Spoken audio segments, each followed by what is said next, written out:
Two of the three Republicans seeking the GOP's nomination to take on incumbent U.S. Senator Democrat Tim Kaine spoke to voters earlier today at the Westlake Country Club in Hardee County, Virginia. Candidate Corey Stewart sent a surrogate in his place because the forum was scheduled just 48 hours in advance. Candidates E.W. Jackson and Nick Freitas mingled with the crowd before the forum. Corey Stewart's surrogate, Josh Rosine, said Stewart is the only candidate in the race that can beat Tim Kaine come November. Corey has won 9 of 11 elections. He's never lost to a Democrat. Not once. Not once has Corey lost to a Democrat. And that's what we need. We need someone who's willing to go knuckle to knuckle against Tim Kaine. Someone who's willing to get down, because we all know Tim Kaine is the type of man who will tape a knife to his foot and kick you in the back while you're down. That is the type of man Tim Kaine is. And we can't sit here and run a nice campaign, a nice, oh, you know, we gotta love our guy like we've been running for the past 10 years. I hate to break it to you, the Democrats are beating us. We might have a Republican president, but that was by a God-given chance of the Electoral College. Rosine said Stewart is the only candidate that can carry Northern Virginia. The number one thing I hear down here in Southwest is, oh, we can't win in Nova. Oh, we can't win in Nova. My vote's worthless because of Northern Virginia, because of Fairfax. I am handing to you someone on a silver platter that has won 5 times in Northern Virginia, in a county that voted 21 points for Hillary Clinton. Corey has done it 5 times as a conservative. Candidate Nick Freitas, a former Green Beret and current Virginia state lawmaker, says he doesn't believe you have to run a ruthless campaign. Well, look, I mean, we're going to hold everyone accountable based off of what they do and their actions and their voting record. I think that's completely appropriate, but I don't think we need to be nasty when we do it. The problem is Tim Kaine has held political office in one way, shape, or form for almost 30 years now. And it's always been the same thing. If you just give Tim Kaine more power, he'll fix problems. I honestly believe that he believes that that's the solution. The problem is it doesn't work.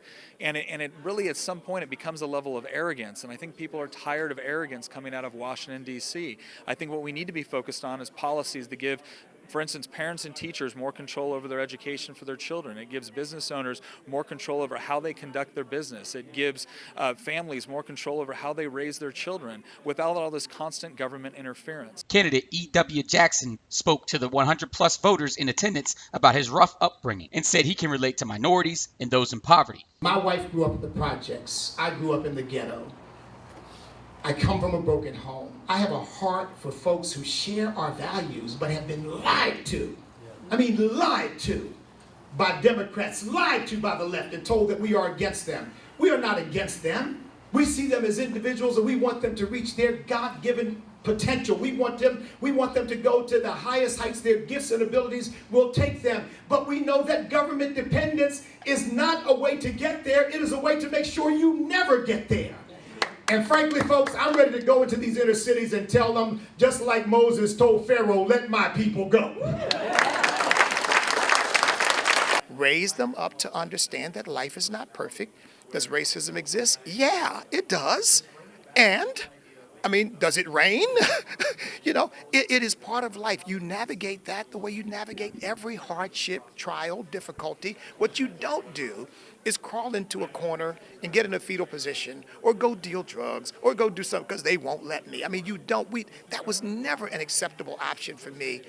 And so that's where the cultural renewal aspect. Then EA, Entrepreneurial Awakening, I say to people all the time that before desegregation, I don't advocate resegregation, you know, but before desegregation, black people were entrepreneurial because they had to be.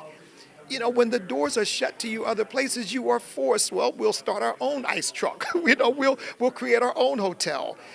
And here again, segregation was horrible. I'm not suggesting going back to that, but we've got to reawaken that entrepreneurial spirit in people.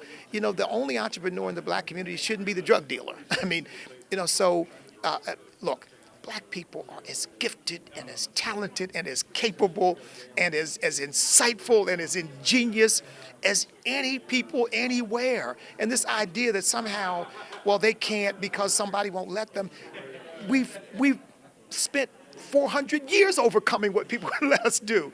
Last month, the Corey Stewart for Senate campaign released this internal poll, which put Stewart at 32%, Freitas at 9%, and Jackson at 5%, and 54% undecided amongst probable Republican voters. I asked the two candidates in attendance if they thought that Stewart's poll was accurate. I don't believe it's even close to accurate. I think I think sometimes politicians find a poll that says what they want. In this case, they paid for a poll to say what they want, and they're trying to campaign off of that. Look, I don't adjust my strategy or what I'm going to do based off of what Corey Stewart does. That's a bad idea to try to follow.